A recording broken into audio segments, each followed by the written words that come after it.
Cette histoire aurait pu se terminer tout à fait différemment, sans un hasard. Celui-là même dont on parle dans les informations avec un étonnement non dissimulé. Tout était dû à un billet inhabituel apparu dans la caisse d'un café ordinaire à la périphérie de Portland. Une des employées, en comptant les recettes de la journée, a remarqué un étrange message sur l'argent.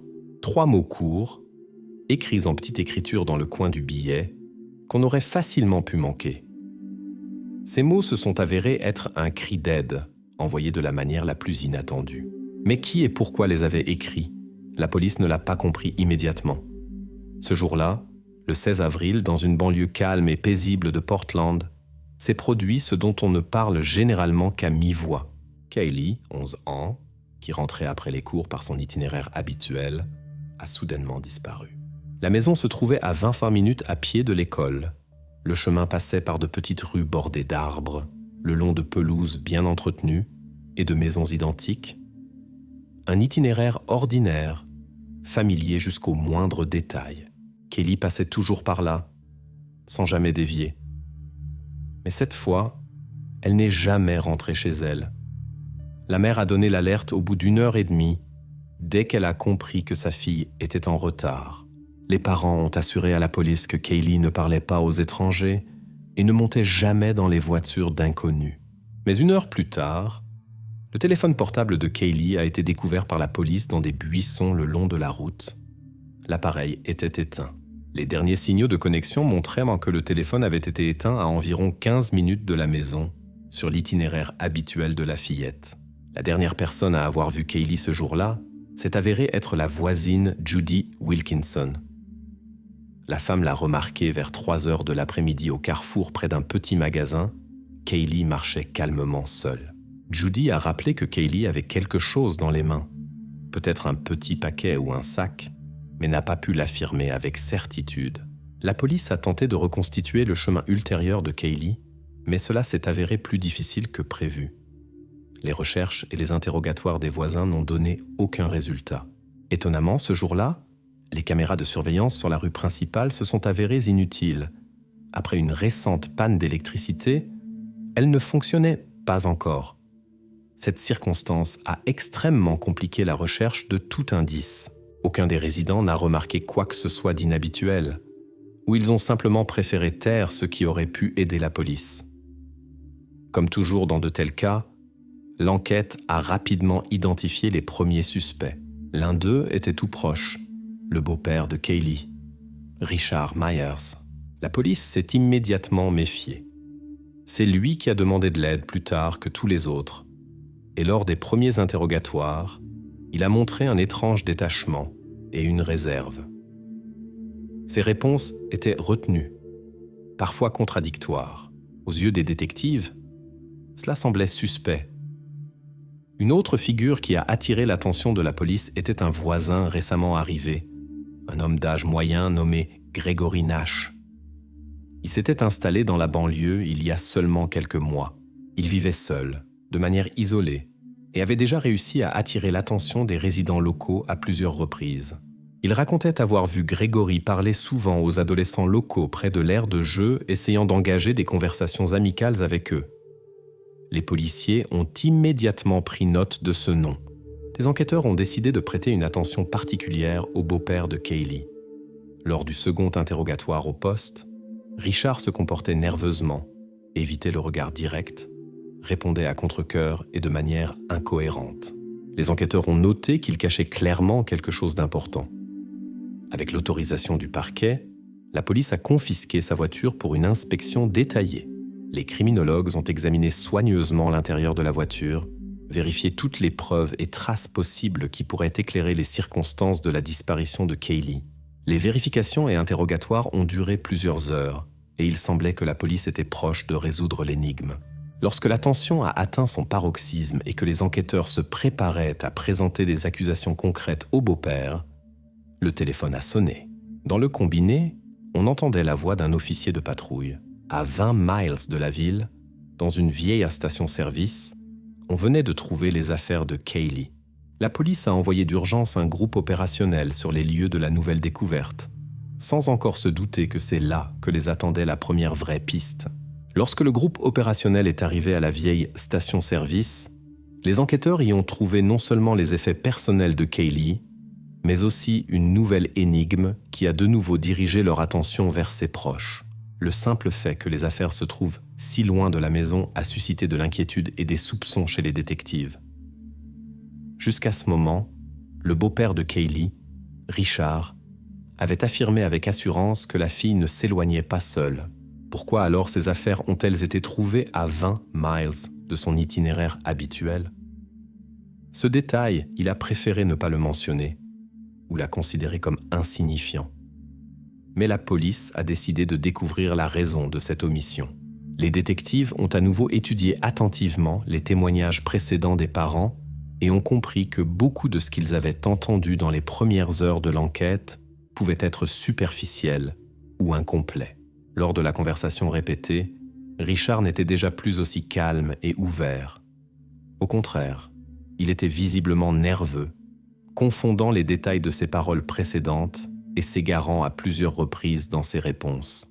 Les enquêteurs l'ont progressivement amené à la question de savoir pourquoi il avait omis la probabilité que Kaylee puisse se trouver dans un lieu aussi éloigné. En réponse, le beau-père a révélé de façon inattendue une nouvelle couche de la réalité familiale. Il s'est avéré que ces derniers mois, la tension entre lui et Kaylee avait augmenté. Au début, Richard a essayé d'expliquer cela comme une simple complexité du caractère adolescent. Mais les détectives ont continué à creuser plus profondément. Finalement, l'homme a avoué que les relations avec sa belle-fille s'étaient considérablement détériorées après plusieurs disputes sérieuses à la maison. La raison était banale, mais importante pour l'enquête. Kaylee demandait avec insistance la permission de déménager chez sa grand-mère dans une autre ville, à environ 100 miles de leur maison. La mère de Kaylee, Sarah, était catégoriquement contre un tel déménagement, et cela créait un conflit non seulement avec sa fille, mais aussi une tension au sein du couple. Ayant reçu cette information importante, les enquêteurs ont décidé d'étudier plus en détail les paroles de la mère de Kaylee.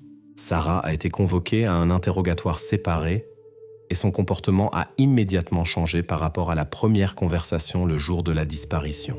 Maintenant, la femme était moins composée et assurée, visiblement nerveuse, changeait les formulations plusieurs fois et essayait d'éviter les réponses directes.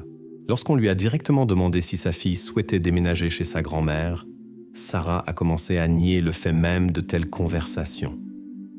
Selon elle, ils n'avaient jamais sérieusement discuté d'un déménagement. Cependant, la police disposait déjà d'informations qui contredisaient ces déclarations. Les détectives ont contacté la grand-mère de Kaylee, Evelyn, qui vivait dans une autre ville. Pendant la conversation téléphonique, Evelyn a été ouverte et franche. Elle a confirmé que Kaylee l'appelait effectivement régulièrement et lui avait demandé à plusieurs reprises de l'aider à déménager, se plaignant d'une atmosphère de tension constante et de conflits familiaux. Ces conversations, selon la grand-mère, duraient depuis plusieurs mois déjà. Le dernier appel de sa petite fille a eu lieu quelques jours seulement avant sa disparition.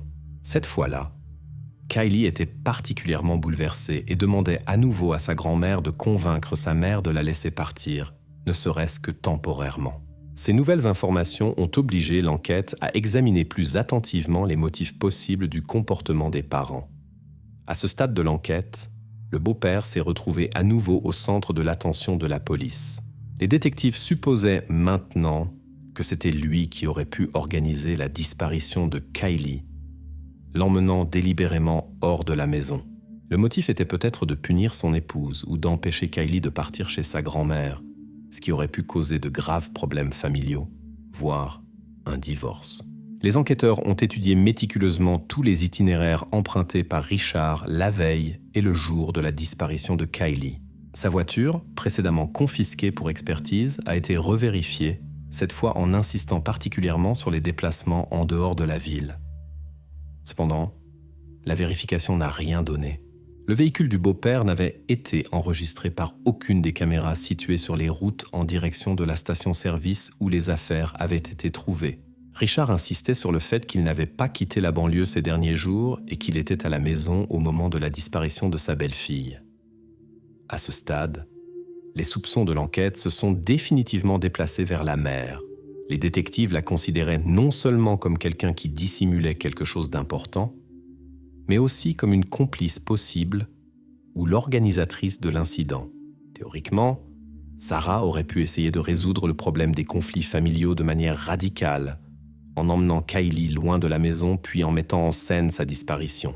La police a réexaminé les enregistrements des caméras vidéo installées chez les voisins, mais une fois de plus, rien d'utile n'a pu être trouvé. Sarah affirmait également qu'elle était à la maison au moment de la disparition de sa fille, bien qu'il soit pratiquement impossible de le confirmer. Il n'y avait pas de caméra dans leur maison et aucun témoin ne pouvait confirmer ces dires. Néanmoins, après une vérification minutieuse et des interrogatoires, la police a été contrainte de reconnaître que Sarah n'avait pas la possibilité physique d'organiser seule la disparition de sa fille et d'amener ses affaires aussi loin. Toutes les versions se sont avérées insuffisamment convaincantes. Alors que l'enquête était presque dans une impasse, des données provenant des tours de téléphonie mobile ont changé tout le cours de l'investigation. Les spécialistes techniques de la police ont confirmé que le téléphone de Kylie avait été éteint en dehors de la ville, dans la région de cette même station-service. Mais en même temps, un autre détail important a été découvert. Le beau-père et la mère de la fille étaient effectivement à la maison, et les signaux de leur téléphone le confirmaient pleinement. Il est maintenant devenu clair que dans cette histoire, il y avait quelqu'un d'autre, qui était jusqu'à présent resté hors du champ de vision de la police, mais qui agissait avec suffisamment de réflexion pour mener l'enquête sur une fausse piste. Après que la version familiale se soit avérée insoutenable, l'enquête a de nouveau porté une attention particulière à l'un des premiers suspects, le voisin récemment déménagé, David Marshall. Cet homme avait suscité des soupçons chez la police dès le début, mais il y avait maintenant des raisons sérieuses d'examiner sa vie beaucoup plus attentivement. Les détectives ont rapidement compris que cet homme, apparemment calme et sans rien de particulièrement remarquable, cachait soigneusement certains détails de son passé. Ces détails se sont avérés si significatifs que l'enquête a pris à nouveau un tournant inattendu. David Marshall avait déménagé dans la banlieue de Portland il y a seulement 4 mois. Les voisins ne savaient pratiquement rien de lui, à part des détails superficiels. Un homme d'âge moyen, calme et réservé, qui ne communiquait presque pas avec les résidents et évitait tout contact. Mais lorsque la police a commencé à vérifier son identité en profondeur, des circonstances inquiétantes que Marshall avait délibérément cachées à tous ont été découvertes. Les détectives ont vite compris pourquoi il évitait les contacts et essayait de ne pas attirer l'attention. Lors de la vérification dans la base de données fédérale, l'enquête a découvert que David Marshall avait déjà été impliqué dans une enquête sérieuse liée à une tentative d'enlèvement d'une mineure plusieurs années auparavant. L'incident s'était produit dans une petite ville de l'Idaho. À l'époque, la police locale enquêtait sur une tentative d'enlèvement et le principal suspect était précisément Marshall. Dans les documents de cette affaire, on mentionnait un véhicule que les témoins avaient décrit comme un grand pick-up sombre. Exactement le même type de véhicule était maintenant garé devant la maison de Marshall dans la banlieue de Portland. Les accusations en Idaho avaient finalement été abandonnées, mais pas parce que les enquêteurs croyaient en son innocence, mais exclusivement par manque de preuves. Les protocoles de cette enquête indiquaient que Marshall niait catégoriquement toute implication dans ce qui s'était passé et coopérait activement avec les forces de l'ordre. Néanmoins, les détectives de Portland ont remarqué une similitude évidente dans les circonstances. Coïncidence ou non, mais l'homme se retrouvait à nouveau à l'épicentre d'une situation similaire et à nouveau, à côté de lui se trouvait un pick-up sombre. Les détectives ont invité David Marshall à un nouvel entretien au commissariat. L'homme est entré calmement dans la salle d'interrogatoire, comprenant clairement qu'une conversation sérieuse l'attendait. Son comportement était étonnamment équilibré. Il n'éludait pas les questions. Au contraire, il expliquait volontiers et en détail sa présence à la maison le jour où Kylie avait disparu. Il a affirmé avec assurance qu'il avait travaillé à distance toute la journée, fournissant à l'enquête l'accès aux enregistrements de son ordinateur de travail. La vérification de ces enregistrements a confirmé partiellement son alibi. En effet, Marshall avait passé la majeure partie de la journée à la maison et était actif sur le réseau de travail. Cependant, la police ne pouvait toujours pas exclure complètement son implication. La raison en était les témoignages des adolescents voisins qui insistait à plusieurs reprises sur le fait que Marshall s'était approché de Kylie plusieurs fois au cours de la semaine précédant sa disparition. Les adolescents affirmaient qu'il essayait d'engager la conversation avec elle. Et cela ne semblait pas simplement amical, mais comme s'il voulait gagner sa confiance. Marshall lui-même a déclaré que les conversations étaient absolument inoffensives. Il lui avait simplement demandé le chemin vers le bureau de poste local. Les adolescents s'en souvenaient différemment, bien que leurs souvenirs ne soient pas suffisamment clairs pour que la police puisse les utiliser comme preuve décisive.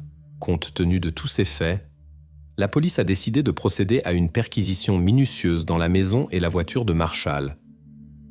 L'opération a été menée tôt le matin, avec la participation de criminologues et de maîtres chiens. La maison de l'homme s'est avérée ascétiquement vide et ordonnée. Un minimum de meubles, aucune photo personnelle ou objet qui pourrait indiquer des passe-temps cachés ou des bizarreries. Les criminologues ont vérifié chaque pièce, chaque étagère et tiroir.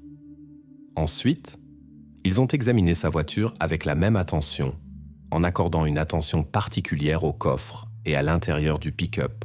Tout le processus a pris plusieurs heures. Mais à la surprise, et même à la déception de la police, aucune preuve ou objet suspect n'a été trouvé. Malgré cela, l'intuition des enquêteurs leur disait qu'il ne fallait pas perdre Marshall de vue. Il restait une personne potentiellement dangereuse, et ils ont continué à le garder sous surveillance, enregistrant attentivement chacun de ses déplacements. Les opérateurs ont établi un contrôle permanent sur sa voiture et sa maison, mais Marshall semblait parfaitement conscient qu'il était surveillé et ne faisait aucune action suspecte. Au moment même où la police commençait à penser que Marshall s'était avéré être une fausse piste, les enquêteurs ont reçu un appel téléphonique inattendu qui a changé toute la perspective de l'affaire. Une employée du magasin Walmart, situé à environ 25 miles de la ville, a déclaré qu'à la caisse du magasin, elle était tombée sur un billet inhabituel. Sur le billet se trouvait une inscription écrite d'une écriture incertaine, manifestement enfantine. À ce moment, l'enquête a définitivement réalisé que l'histoire de la disparition de Kylie était beaucoup plus complexe qu'il n'y paraissait auparavant, et que maintenant, peut-être pour la première fois, il s'approchait de la véritable solution. Après l'appel urgent de l'employé de Walmart, les détectives sont immédiatement arrivés au magasin. Les enquêteurs ont agi rapidement et professionnellement, comprenant qu'ils avaient obtenu la première piste réelle depuis longtemps dans l'enquête. Le billet découvert par la caissière semblait tout à fait ordinaire, à l'exception d'une inscription distincte, écrite d'une petite écriture incertaine. « Je m'appelle Kylie, 11 ans. Kidnappée. Appelez le 911. » Maintenant, il n'y avait plus de doute. Le message était authentique et il était clairement destiné à un témoin accidentel. La question était différente. Comment exactement le billet était-il arrivé à la caisse et qui l'y avait déposé ? Les détectives ont minutieusement étudié les caméras de surveillance du magasin, vérifiant chaque seconde de l'enregistrement. Après un travail long et méticuleux, ils ont réussi à isoler le moment où le billet est apparu dans la caisse enregistreuse. Un homme d'âge moyen, d'apparence 35 à 40 ans, payait calmement en espèces pour un petit achat. Des produits alimentaires, de l'eau, des cigarettes. Sur l'enregistrement, on voyait bien son visage. Un homme ordinaire, sans rien de remarquable, qui n'éveillait pas les soupçons de la caissière ou des personnes environnantes. Il se comportait calmement, a payé et a quitté le magasin avec assurance. Sur le parking, l'homme est monté dans un vieux pick-up gris et a disparu dans une direction inconnue. Cette découverte a considérablement fait avancer l'enquête, permettant pour la première fois d'identifier un véhicule spécifique impliqué dans cette affaire. Le groupe opérationnel a commencé à rechercher le propriétaire du véhicule. Par le numéro, partiellement visible sur les enregistrements des caméras, la police a rapidement établi l'identité de l'homme. Le propriétaire du pick-up gris s'est avéré être Jason Taylor, 37 ans, qui n'avait jamais figuré dans aucun rapport de police auparavant. Jason vivait dans une petite maison à demi abandonnée à la lisière d'une forêt près de la petite ville de Sandy, située à environ 20 miles du lieu de la disparition de Kylie. Le fait que Taylor se soit avéré être une personne totalement inconnue pour la famille et les résidents locaux inquiétait et donnait en même temps espoir à la police qu'ils avaient trouvé cette personne qu'ils cherchaient depuis si longtemps. Les voisins ne savaient pratiquement rien de lui. Jason quittait rarement sa maison, communiquait minimalement avec ceux qui l'entouraient, n'avait pas d'amis dans le quartier. Ce mode de vie ne faisait qu'intensifier les soupçons de la police quant à son implication possible dans l'enlèvement de Kylie. Les enquêteurs ont décidé d'agir immédiatement et sans avertissement. Bientôt, des voitures de police ont encerclé la petite maison et les officiers ont frappé à la porte. Jason Taylor, à la surprise des policiers, a ouvert la porte sans panique et a salué sobrement les officiers. Il a volontiers accepté de parler et a immédiatement laissé entrer les policiers. Taylor a calmement répondu à toutes les questions des détectives. Il a confirmé avoir récemment été au magasin Walmart, où il avait payé en espèces, mais a catégoriquement nié tout lien avec la disparition de Kylie. Selon Jason, il avait reçu le billet suspect à une station-service la veille.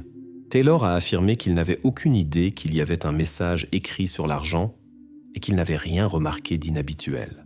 Il parlait calmement et avec assurance, ne se contredisait pas dans ses déclarations et n'éveillait pas de soupçons au niveau de son comportement ou de sa manière de parler. En même temps, les enquêteurs comprenaient que le criminel aurait pu intentionnellement mettre ce billet en circulation pour détourner l'enquête. Taylor était parfait pour cela.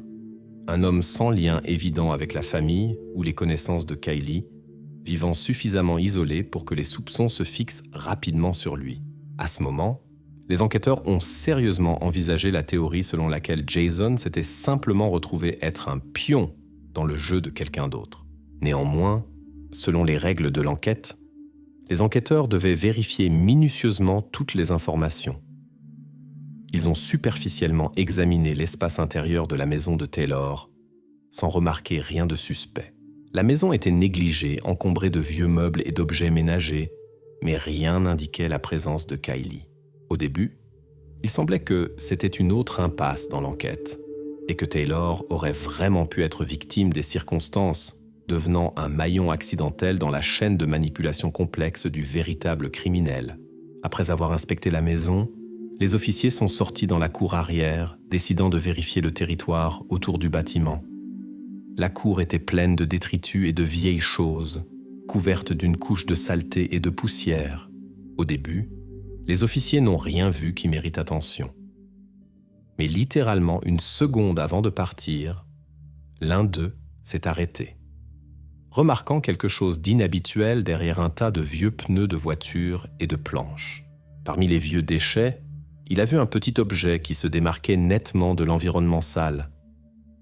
En s'approchant et en repoussant quelques planches, l'officier a clairement distingué un sac à dos. Il portait les initiales brodées de Kylie. Il n'y avait plus de doute. C'était son sac d'école, soigneusement caché ici, sur le territoire contrôlé par Jason Taylor. L'homme cachait clairement quelque chose.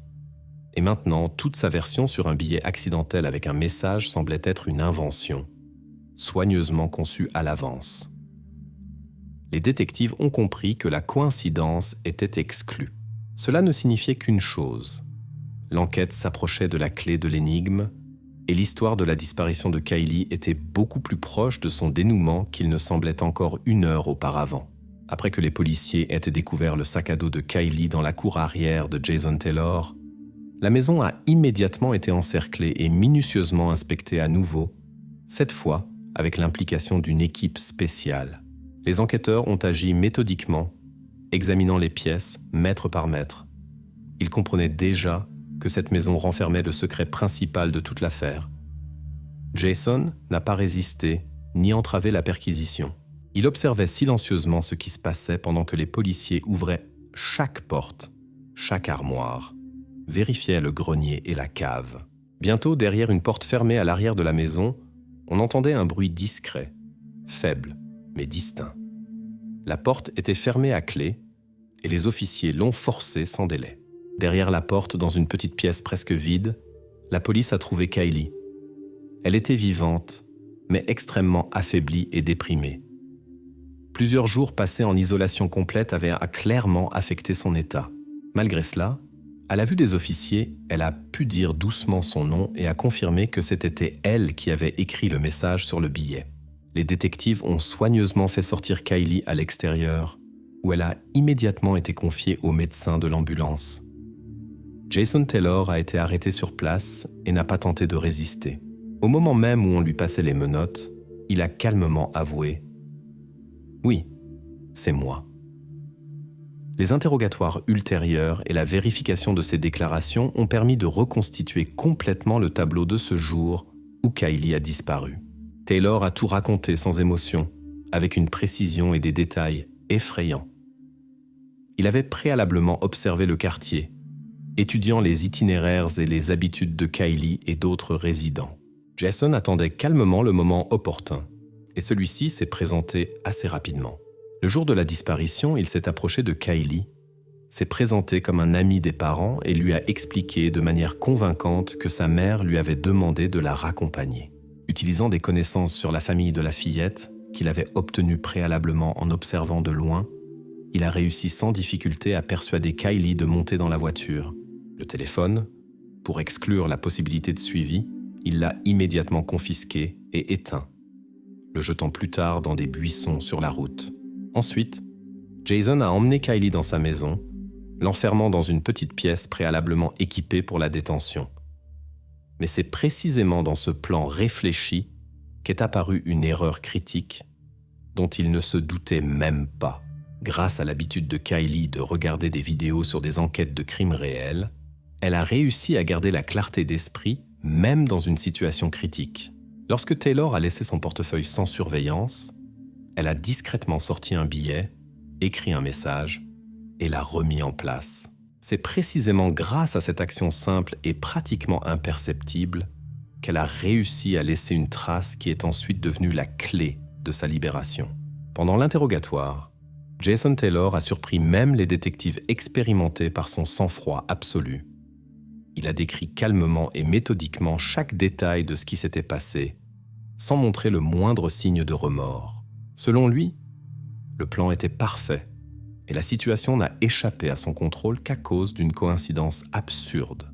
Ce qui l'étonnait le plus, ce n'était pas que la police ait réussi à l'identifier, mais qu'une simple caissière ait remarqué une petite inscription sur le billet que personne d'autre n'aurait pu voir. Seul cela, selon les propres mots de Taylor, avait ruiné son plan. Et maintenant, il comprenait que nier l'évidence était inutile. Les détectives, écoutant sa confession, réalisaient à quel point l'issue tragique avait été proche. Il comprenait clairement que si la caissière n'avait pas remarqué l'inscription, l'enquête aurait pu se terminer de façon complètement différente. Cette prise de conscience suscitait un profond sentiment d'inquiétude même chez ceux qui, au cours de leur carrière, avaient vu de nombreuses affaires similaires. Un seul petit détail avait tout changé, et c'est grâce à lui que Kylie était restée en vie. Le procès de Jason Taylor fut rapide et sans équivoque. Les preuves, aveux et témoignages étaient suffisants pour que le juge prononce la peine maximale possible, 40 ans de prison sans possibilité de libération anticipée. Dans son mot final, le juge a souligné que seule la détermination et l'ingéniosité de Kylie elle-même avaient empêché le criminel de mener son plan à terme. L'histoire du sauvetage de Kylie a rapidement fait la une des informations nationales, provoquant une grande résonance publique. Mais ce qui attirait l'attention des journalistes et du public n'était pas tant le fait du crime que l'ingéniosité inhabituelle de Kylie. Ce sont précisément ses actions, ses compétences et son intuition, acquises grâce au visionnage de vidéos de crimes réels, qui ont permis à la fillette de se sauver littéralement par elle-même.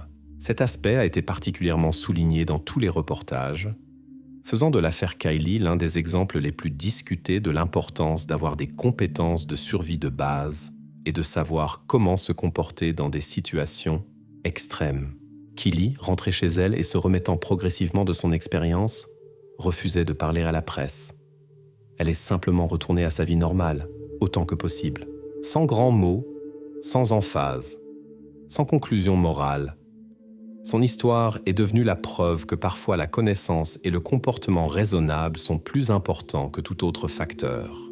Pour l'enquête, cette affaire est devenue un rappel frappant de la minceur de la frontière entre succès et échec, et de comment parfois un seul détail peut complètement changer l'issue d'une enquête, sans émotion, sans conclusion fabriquée, seulement des faits qui parlent d'eux-mêmes et une réalité sobre mais convaincante.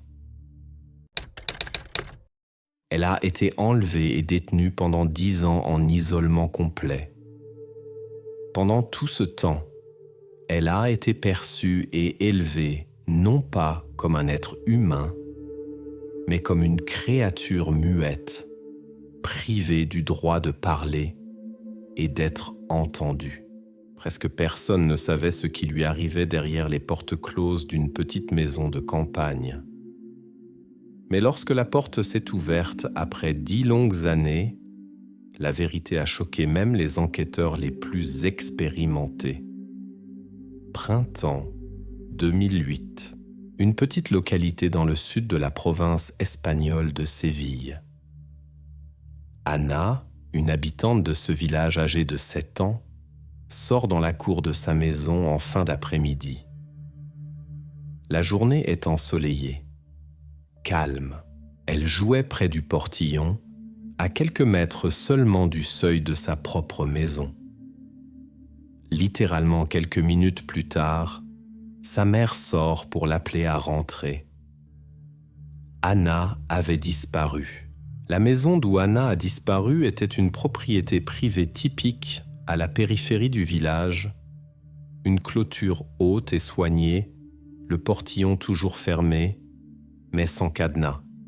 Dans cet endroit, il était peu probable que quelqu'un pense au danger. Sur le terrain et aux alentours, aucune trace de lutte ou de désordre n'a été découverte. Aucune caméra dans les environs n'a enregistré son départ ou l'apparition d'un étranger. Le quartier était considéré comme calme. Les voitures passaient rarement. Les étrangers y étaient une grande rareté. C'était comme si Anna s'était évaporée, disparaissant dans l'air sans laisser de traces. La première hypothèse envisagée par les enquêteurs était celle d'un accident. Ravin, puis abandonné, maison vide. Tout cela a été vérifié avec le plus grand soin. Les volontaires et la police ont inspecté les environs à plusieurs reprises, mais ils n'ont rien trouvé. Ensuite, ils ont commencé à vérifier les habitants locaux, voisins, parents, connaissances de la famille. L'enquête interrogeait chacun. Certains ont même accepté de passer un test au polygraphe. Personne n'a suscité de soupçons sérieux chez la police. Il n'y avait même pas d'indice de conflit, de menace ou de malveillance. Les jours suivants se sont transformés en semaines, puis en mois. L'enquête était à court d'hypothèses. Anna est officiellement devenue une personne disparue. L'affaire s'est rapidement calmée, se transformant d'une enquête active en une pile de papier sur le bureau de l'enquêteur. Exactement 72 heures se sont écoulées depuis la disparition d'Anna. Aucune des hypothèses n'a été confirmée. Les équipes de recherche ont ratissé chaque recoin autour du village et au-delà, mais n'ont pas trouvé la moindre preuve de ce qui s'était passé. La situation semblait impossible. Une personne ne peut pas disparaître sans laisser de traces, surtout dans un endroit aussi calme. Mais Anna a disparu précisément de cette manière. Les parents, désespérés de trouver le moindre indice, se sont tournés vers la presse. L'histoire a eu un retentissement public. Mais avec le temps, l'intérêt a commencé à s'estomper et l'attention du public s'est portée sur d'autres événements. Anna a été oubliée. Pour beaucoup, elle n'était plus qu'une statistique parmi les personnes disparues. L'enquête a été officiellement suspendue. Formellement, l'affaire restait ouverte, mais en réalité, personne ne s'en occupait plus sérieusement. Le nom d'Anna a été ajouté à la liste des personnes disparues sans laisser de traces. Le temps continuait d'avancer. 1 an s'est écoulé. Personne n'a pris contact. Personne n'a laissé d'indices anonymes ou de notes. Aucun témoin n'a déposé. Il semblait que l'histoire était définitivement dans une impasse. Une autre année s'est écoulée, puis une autre encore. Peu à peu, on a cessé d'en parler et de s'en souvenir. Il ne restait que les parents qui n'arrêtaient pas les recherches, mais ne nourrissaient plus l'espoir de trouver des réponses. Ils continuaient à afficher des avis de recherche, à contacter les journalistes, à écrire des lettres à diverses instances, sans recevoir de réponse. Et cela a continué année après année. Les voisins s'étaient habitués à voir le regard vide de la mère d'Anna, qui continuait d'attendre des nouvelles qui ne venaient jamais. L'affaire s'est transformée en une de ces énigmes dont personne ne s'attend à obtenir la réponse. Mais 10 ans plus tard, un dénouement inattendu s'est produit. C'est alors qu'il est devenu clair. Anna n'avait jamais quitté ce village. Pendant tout ce temps, elle se trouvait à proximité, cachée aux yeux des gens.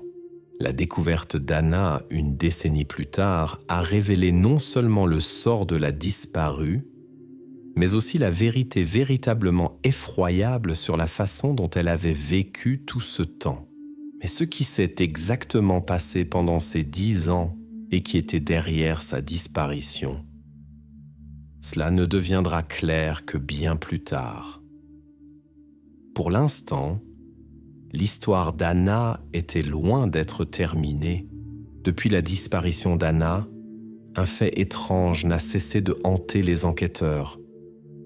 C'était une journée claire, ordinaire, un moment calme de la journée où tout le village aurait dû être visible les uns des autres. Et pourtant, aucun des voisins n'a vu Anna sortir de sa cour. Comment a-t-il pu arriver que ce jour-là, personne n'ait simplement remarqué cette petite personne? Anna était connue dans le village pour son caractère réservé. Elle jouait toujours seule, sortait rarement des limites de son terrain et n'invitait presque jamais les autres chez elle. Ses parents considéraient cela comme un trait de caractère normal. Elle n'aimait pas les compagnies bruyantes, préférait les jeux calmes. C'est peut-être pour cela que personne n'a remarqué son absence immédiatement ce jour-là. Dans le village, les maisons étaient situées à une distance considérable les unes des autres. Le terrain voisin le plus proche se trouvait à environ 100 mètres, le suivant, encore plus loin. Le territoire était ouvert, mais avec une végétation dense et des arbres qui obstruaient la vue. Même en voulant voir ce qui se passait dans les cours voisines, c'était difficile. Les voisins les plus proches, un couple âgé vivant dans la maison d'en face, de l'autre côté de la route. Ils vivaient ici depuis plus de 40 ans, connaissaient chaque habitant du village, mais sortaient rarement dans la rue. C'est ce couple qui affirmait ne pas avoir vu Anna ce jour-là. Ils ont même déclaré aux enquêteurs qu'ils ne se souvenaient absolument pas de la dernière fois qu'ils avaient remarqué la fillette dans la rue. D'autres voisins, interrogés par la police, ont également déclaré n'avoir rien remarqué d'inhabituel. La plupart d'entre eux expliquaient cela par le fait que le village avait toujours été calme. Personne n'avait l'habitude de prêter attention à ce qui se passait en dehors de sa propre cour. Ainsi, dans les premières minutes cruciales, personne ne pouvait dire où Anna était partie et dans quelle direction elle aurait pu être emmenée ou conduite. La zone où vivait Anna était complètement ouverte. Il n'y avait pas de rues étroites de passage, de ruelles cachées ou de zones de stationnement où l'on pouvait se garer discrètement. Toutes les routes étaient trop bien visibles. Mais il y avait une nuance. Les terrains étaient grands, envahis par des arbres denses, et à cause de cela, La vue était partiellement obstruée par endroits. Il n'y avait pas de caméra de vidéosurveillance dans cette partie du village. Les autorités locales ne les avaient jamais installées, estimant qu'elles n'étaient pas nécessaires dans un endroit calme. Les habitants du village ne se souvenaient pas non plus de voitures étrangères. Personne n'a remarqué de véhicules inconnus ni avant ni après l'incident. Cependant, l'enquête a envisagé la possibilité qu'Anna ait pu être emmenée en voiture. Le temps de la disparition n'était que de quelques minutes. Pendant ce court laps de temps, il était possible d'approcher en voiture, d'ouvrir la portière, de prendre Anna et de quitter rapidement les lieux. Pour cela, il n'était même pas nécessaire d'entrer complètement dans la rue. La voiture aurait pu être laissée sur la route la plus proche, un peu plus loin derrière les arbres. Un tel scénario semblait tout à fait probable aux enquêteurs. Les spécialistes ont étudié encore et encore les cartes de la région et interrogé les habitants locaux, essayant de trouver des détails qui auraient pu être manqués auparavant. Les experts sont arrivés à la conclusion que la personne qui avait enlevé Anna devait connaître parfaitement les lieux. La discrétion et la rapidité avec lesquelles la disparition s'est produite ne pouvaient en signifier qu'une chose. Le ravisseur s'orientait bien dans la disposition des maisons, connaissait les itinéraires de déplacement des voisins et avait pu calculer à l'avance tous les détails pour que personne ne le remarque. Le couple âgé, qui vivait en face, a répété à plusieurs reprises n'avoir rien vu d'inhabituel. Néanmoins, les enquêteurs ont eu plusieurs entretiens avec eux. Il fallait comprendre pourquoi ils ne se souvenaient de rien. Il s'est avéré que leur maison était légèrement en retrait de la route. Les fenêtres ne donnaient pas sur la rue, mais dans la direction opposée. Ce jour-là, ils vaquaient à leurs occupations habituelles à l'intérieur de la maison et ne pouvaient pas remarquer les moindres détails qui auraient pu être la clé de l'énigme. D'autres voisins, bien qu'ils aient pu voir la route, n'y prêtaient tout simplement pas attention. Anna n'avait jamais attiré les regards des habitants du village. Son caractère calme et son comportement discret étaient les conditions idéales pour que personne ne prête attention au moment de sa disparition. L'enquête n'a rien trouvé d'étrange dans le comportement des voisins. Personne ne cachait d'informations. Personne n'avait peur de parler de l'incident. Au contraire, les habitants coopéraient volontiers, offrant tous les détails dont ils pouvaient se souvenir, mais qui étaient trop peu nombreux. En fait, chaque conversation avec les voisins ne confirmait qu'une chose. Personne n'avait prêté attention précisément au moment où c'était le plus nécessaire. Après de longs et infructueux interrogatoires des voisins, les enquêteurs sont arrivés à une conclusion importante. La disparition d'Anna n'était pas un accident. Ils ont exclu la possibilité qu'elle ait pu partir seule ou se perdre. La seule version réaliste a été reconnue. Elle a été enlevée intentionnellement. Cependant, cette version ne pouvait être confirmée ni par des témoins, ni par des preuves matérielles. Aucune trace de pneu d'une voiture inconnue n'a été trouvée sur aucune route. Aucun habitant local n'a vu un inconnu monter dans une voiture ou emmener quelqu'un. La version restait probable, mais indémontrable. Quelque temps plus tard, la police a finalement formulé la conclusion officielle. La disparition s'est produite avec la participation d'un tiers. Mais ce n'était qu'une supposition, non étayée par des preuves concrètes. L'affaire s'est à nouveau retrouvée dans une impasse, car sans témoins ni preuves, il était impossible d'avancer. Il ne restait plus qu'à attendre l'apparition de nouvelles informations capables de faire la lumière sur le sort de la disparue. Et pendant que les voisins retournaient à leur vie habituelle, oubliant progressivement ce qui s'était passé, la vérité se trouvait bien plus près que quiconque aurait pu l'imaginer. Seulement, pour la trouver, il faudrait beaucoup plus de temps. 2018. 10 ans se sont déjà écoulés depuis le jour où Anna a disparu. Pendant ce temps, l'affaire semblait avoir été irrémédiablement classée dans les archives de la police. Mais un soir, le service d'urgence reçoit un appel. Une femme, d'une voix anxieuse, demande une aide urgente, affirmant que son fils adulte est soudainement devenu incontrôlable et agressif. La voix de la femme tremble de peur. Elle dit qu'elle craint pour sa vie. Cela aurait pu sembler un simple conflit domestique s'il n'y avait pas une circonstance importante. La maison où se rendent les policiers se trouve à seulement 20 km du village où Anna a disparu 10 ans plus tôt. La maison vers laquelle se dirige la patrouille de police est située à l'écart, en dehors de la zone habitée. Une vieille bâtisse à moitié en ruine, entourée d'épais buissons, pratiquement invisibles depuis la route.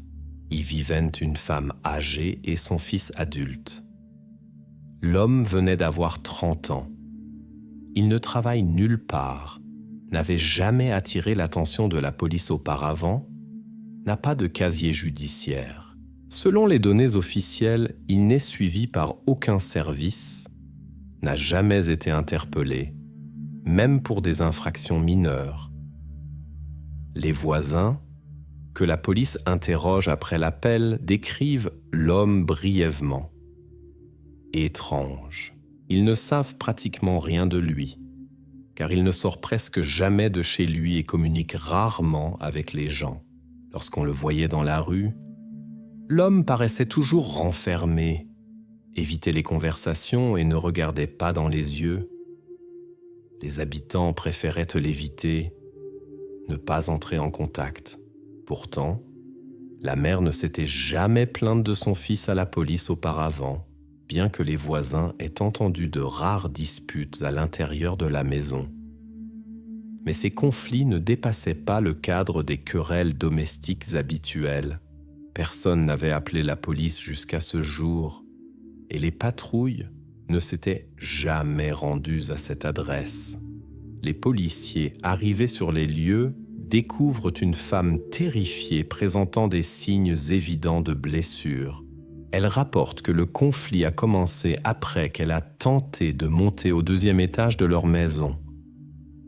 L'homme interdisait depuis longtemps à sa mère d'y accéder, mais ce jour-là, elle a décidé d'insister. Lorsque la femme a tenté de monter, le fils est soudainement sorti de ses gonds, s'est mis à crier, puis l'a frappé.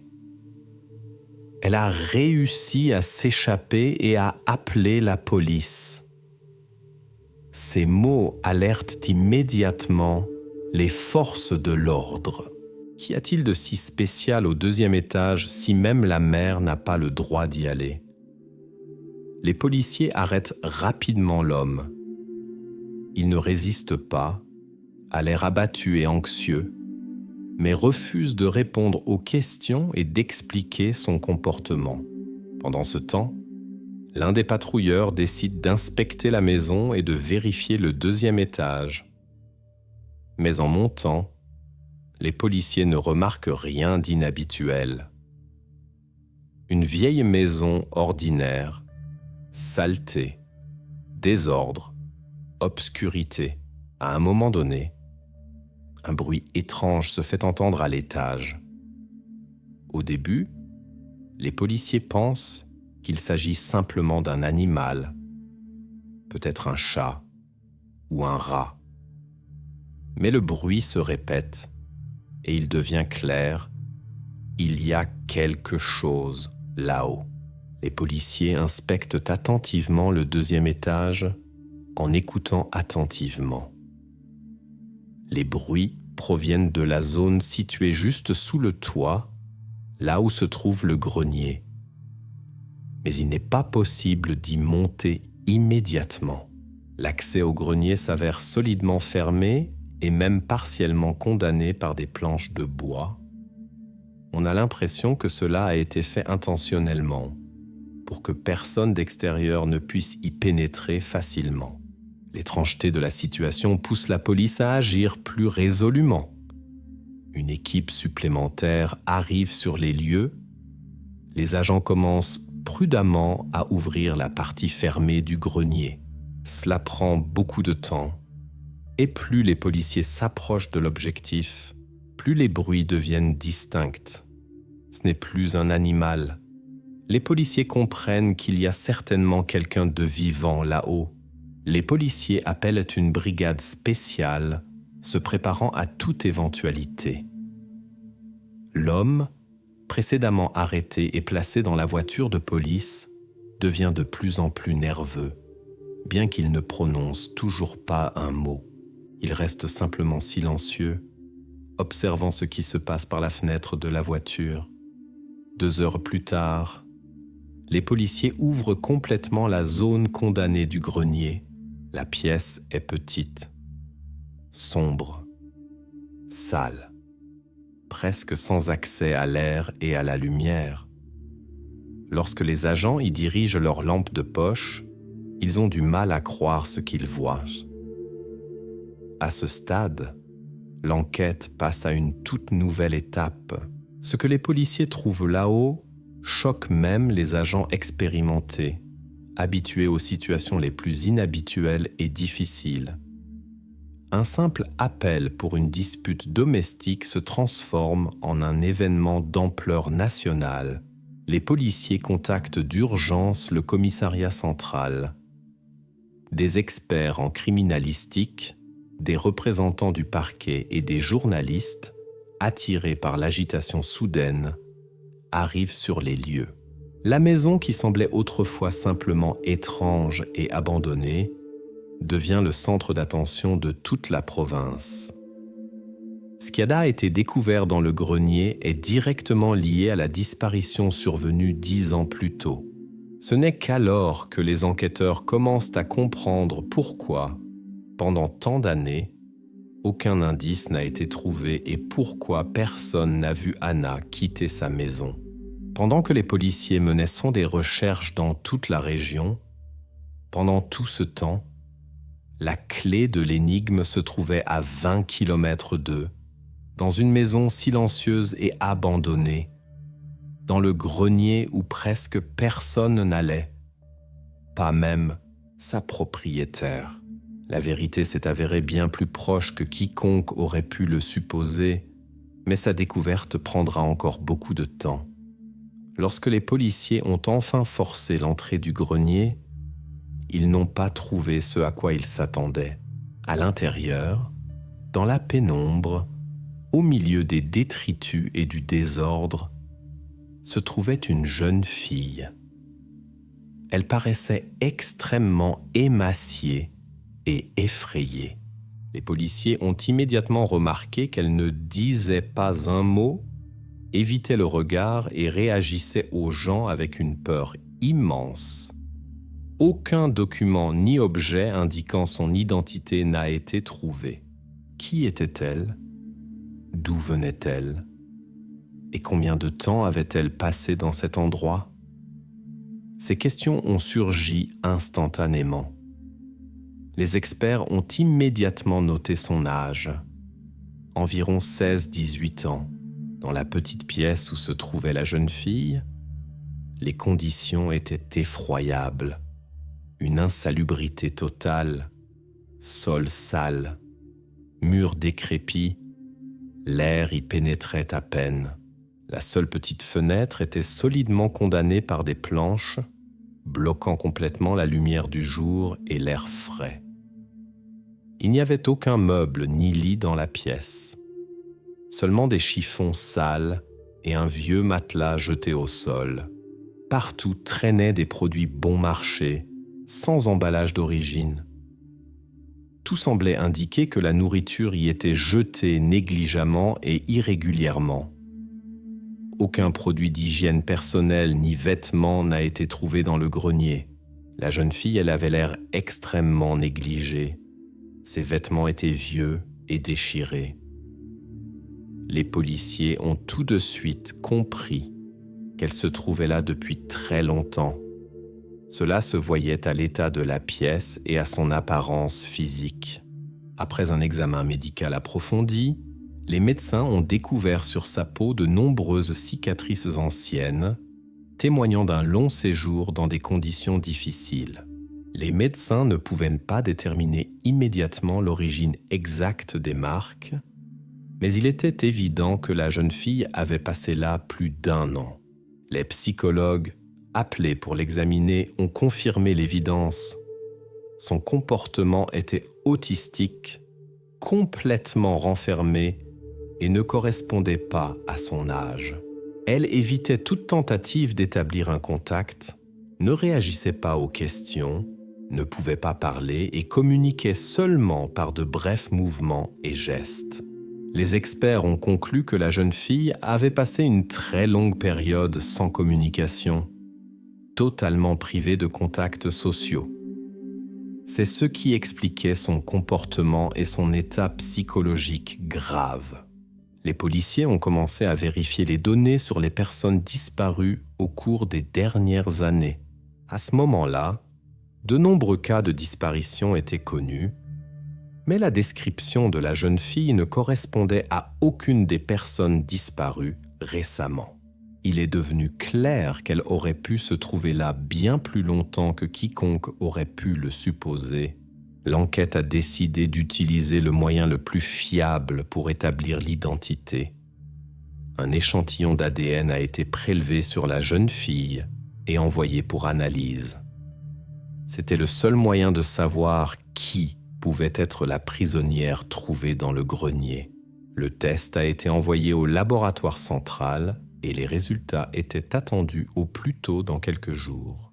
Pendant que ces analyses étaient en cours, la police a de nouveau interrogé l'homme arrêté et sa mère, dans l'espoir d'obtenir des informations. Cependant, l'homme arrêté continuait de garder le silence, refusant de donner des explications. Sa mère était complètement désemparée et affirmait ne rien savoir de l'existence de la jeune fille dans le grenier. Les forces de l'ordre ont également procédé à une nouvelle inspection des lieux de la découverte, recueillant tous les indices possibles. Mais rien qui aurait pu aider à l'identification immédiate de la jeune fille n'a été trouvé. Une semaine entière d'attente s'est écoulée avant que les résultats de l'analyse ADN ne soient prêts. Pendant ce temps, la jeune fille retrouvée est restée dans un établissement médical sous la surveillance constante de médecins et de psychologues. Son état s'est progressivement stabilisé, mais le contact avec les autres n'a pas pu être établi. Enfin, le commissariat de police a reçu la réponse officielle du laboratoire. Les résultats de l'analyse ADN ont permis d'établir l'identité de la jeune fille de manière formelle. Cette jeune femme s'est avérée être Anna, la même Anna qui avait disparu 10 ans plus tôt dans un petit village du sud de la province de Séville. Pendant toutes ces années, elle était considérée comme définitivement disparue. Mais maintenant, le plus important était révélé. Anna était vivante. Immédiatement après l'identification d'Anna, l'enquête concentre toutes ses forces sur l'étude de la personnalité de son ravisseur.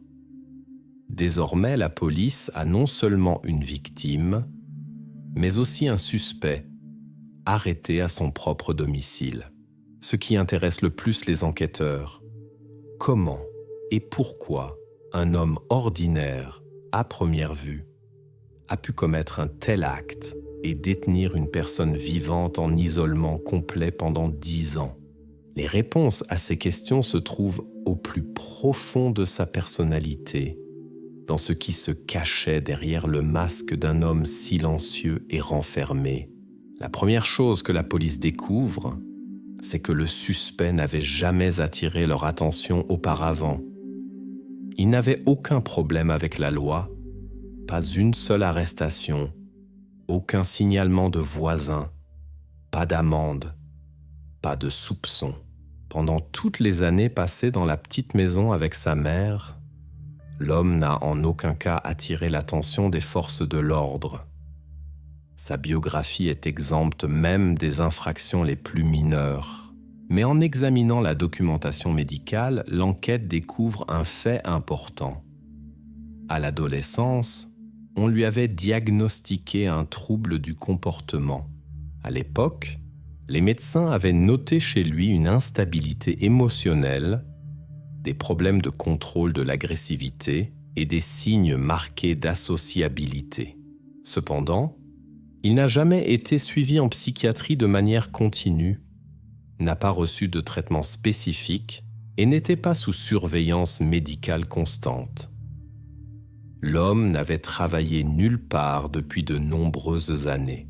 Il passait pratiquement tout son temps à la maison, reclus.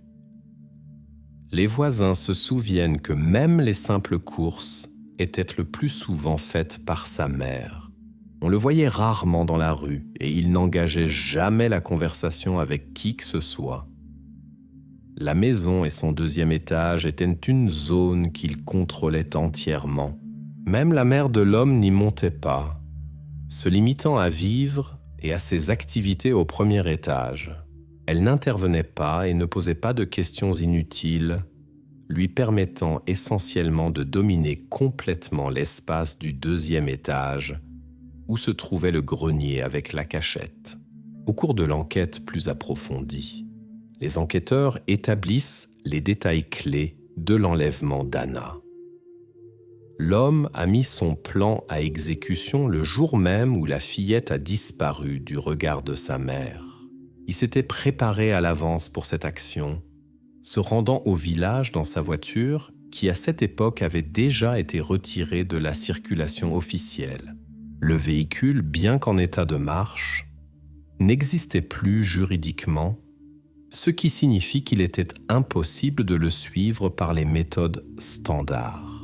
Pour se déplacer, il utilisait exclusivement des chemins de terre contournant les grands axes routiers et évitant les zones habitées. C'est pourquoi aucun des voisins ou témoins occasionnels ne s'est souvenu de cette voiture.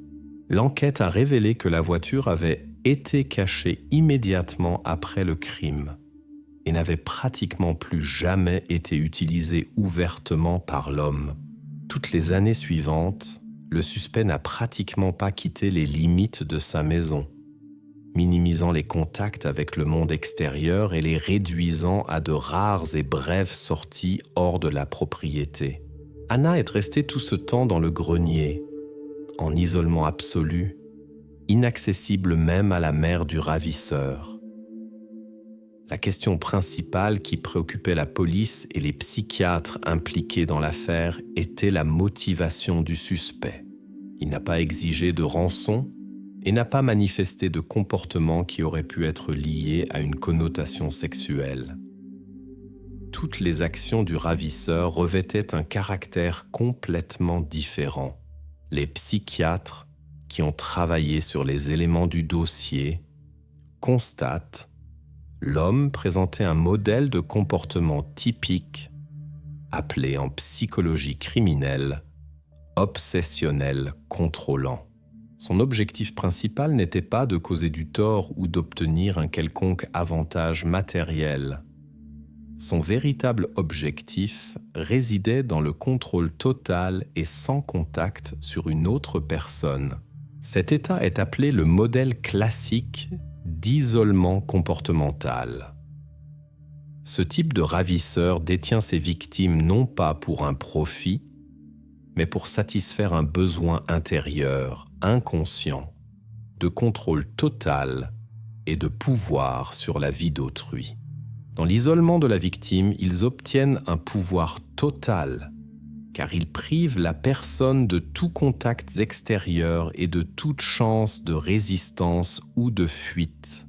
Les experts notent également que le suspect ne montrait aucun signe de regret ou de remords, mais ne manifestait pas non plus d'agressivité évidente lors des interrogatoires. Son comportement restait passif et détaché, comme s'il ne réalisait pas pleinement la gravité de son crime. Lors des premiers interrogatoires, l'homme était peu loquace. Il n'évitait pas les conversations avec les policiers, mais répondait brièvement et de manière évasive. À la question directe de savoir pourquoi il avait commis l'enlèvement et détenu Anna pendant tant d'années, l'homme prononce une seule phrase. « Je ne pensais pas que quelqu'un la cherchait encore ». Cette courte déclaration devient essentielle pour comprendre l'état psychologique du ravisseur. Elle souligne son détachement complet des normes de la vie sociale et l'absence de tout attachement humain ou de conscience des émotions et des souffrances d'autrui. L'enquête s'apprête à passer à l'étape suivante. Établir le tableau complet du crime et de la vie de l'homme avant et après l'enlèvement d'Anna. Mais ce sera déjà une autre page de l'histoire, pleine non seulement de détails effroyables, mais aussi de questions profondes auxquelles toutes les réponses n'ont pas encore été trouvées. Après qu'Anna a été retrouvée et son identité établie, une étape non moins complexe a commencé. Son retour à une vie normale. Les médecins, psychologues et services sociaux ont été confrontés à une réalité qu'ils rencontraient rarement, même dans les cas les plus graves. Anna avait passé 10 ans en détention complète. La tâche principale était désormais de comprendre dans quel état elle se trouvait et comment surmonter les conséquences de son long isolement. Les premiers examens médicaux ont montré que l'état d'Anna était extrêmement grave. Les médecins ont officiellement diagnostiqué privation sévère, c'est-à-dire l'absence totale de contact social normal et de stimuli pour le développement sur une longue période. De tels cas sont rares. C'est pourquoi les spécialistes se préparaient à un processus de rétablissement long et difficile. Son langage était au niveau d'une personne de 5-6 ans, bien que son âge biologique approche déjà de la majorité.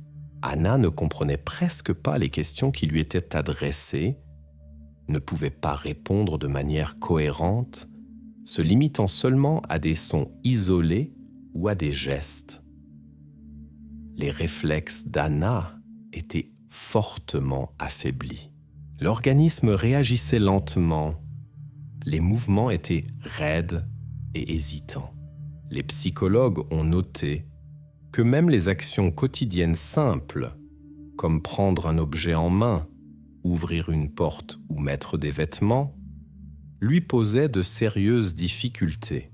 Cela signifiait que pendant toute la durée de son isolement, elle n'avait pas eu à utiliser les compétences quotidiennes les plus simples. L'adaptation sociale d'Anna était totalement absente. Elle ne pouvait pas interagir, même au niveau le plus primitif, avec d'autres personnes, ne comprenait pas les signaux sociaux et les règles élémentaires de comportement en société. Anna évitait le contact visuel et se trouvait presque toujours dans un état anxieux ou déprimé. Pour la réadaptation d'Anna, une équipe spéciale de médecins, psychologues et rééducateurs a été créée. Leur tâche principale était le retour progressif d'Anna à une vie normale. Sur le plan juridique, Anna était encore mineure, mais d'un point de vue biologique, elle était déjà une adulte. Cet écart entre l'âge réel et le niveau de développement est devenu un défi sérieux pour les spécialistes. Les psychologues et les médecins sont parvenus à une conclusion unanime. Anna devait réapprendre à vivre, en commençant par les choses les plus élémentaires, comme si elle naissait une seconde fois. Elle devait acquérir les compétences les plus simples en matière de communication, de comportement en société et d'autonomie élémentaire. L'équipe de rééducateurs travaillait avec elle quotidiennement l'introduisant progressivement dans de nouvelles conditions. Parallèlement, le processus juridique de rétablissement de son identité se poursuivait. La mère d'Anna a été invitée pour une identification officielle qui a été confirmée par une expertise ADN médico-légale. La mère a reconnu Anna sans erreur, malgré 10 ans de séparation et l'apparence radicalement changée de sa fille.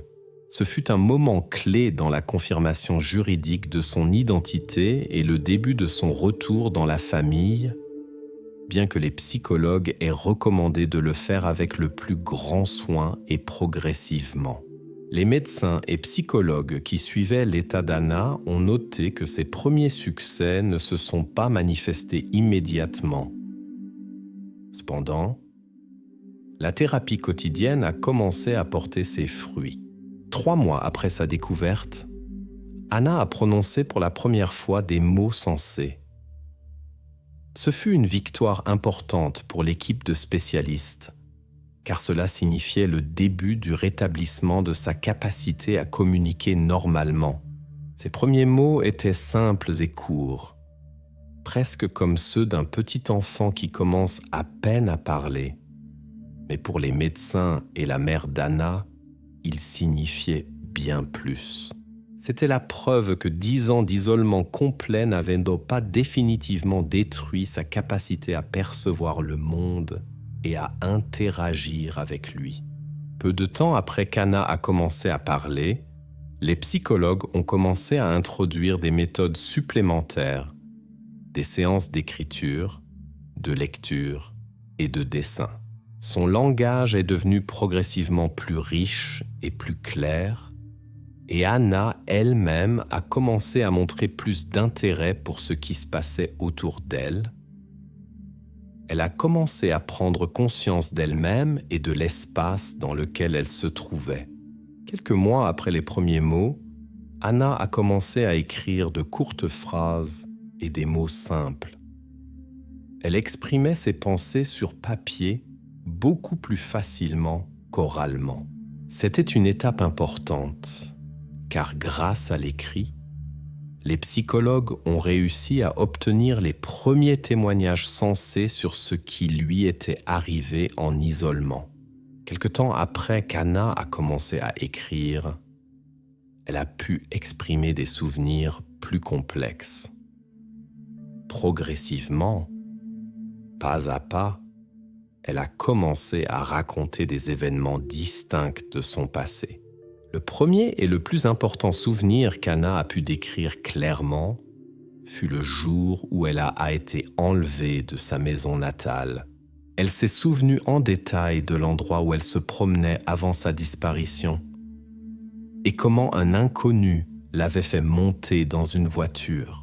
Ce souvenir a confirmé la version de l'enquête selon laquelle le ravisseur l'avait enlevée rapidement et discrètement. Ainsi, le rétablissement progressif de la parole et de la capacité à exprimer ses pensées a permis à l'enquête de comprendre encore plus profondément ce qui s'était passé le jour de sa disparition. Maintenant qu'Anna pouvait raconter ce qui s'était passé, les enquêteurs et les psychologues ont compris que la réadaptation, bien que longue et difficile, était néanmoins possible. Les médecins continuaient à travailler avec elle quotidiennement, la ramenant progressivement à la vie dont elle avait été violemment arrachée 10 ans plus tôt.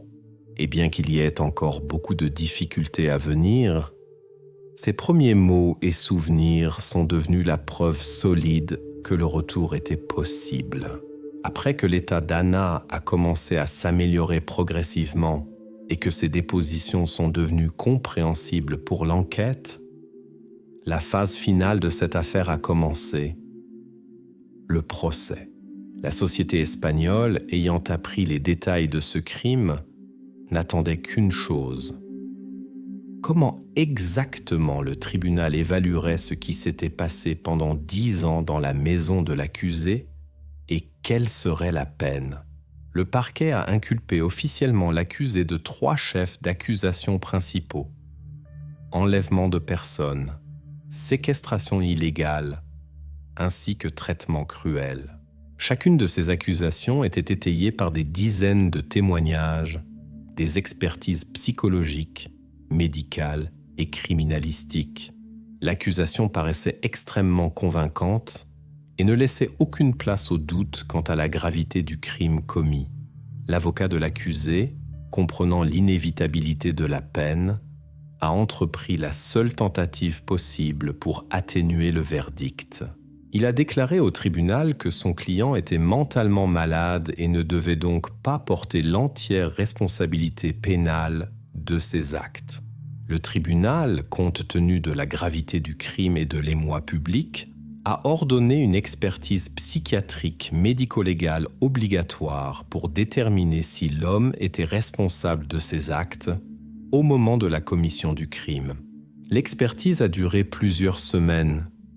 Les médecins et psychiatres ont procédé à une étude détaillée de la personnalité de l'accusé, de tous les documents de son passé, des dossiers médicaux et des témoignages de son entourage.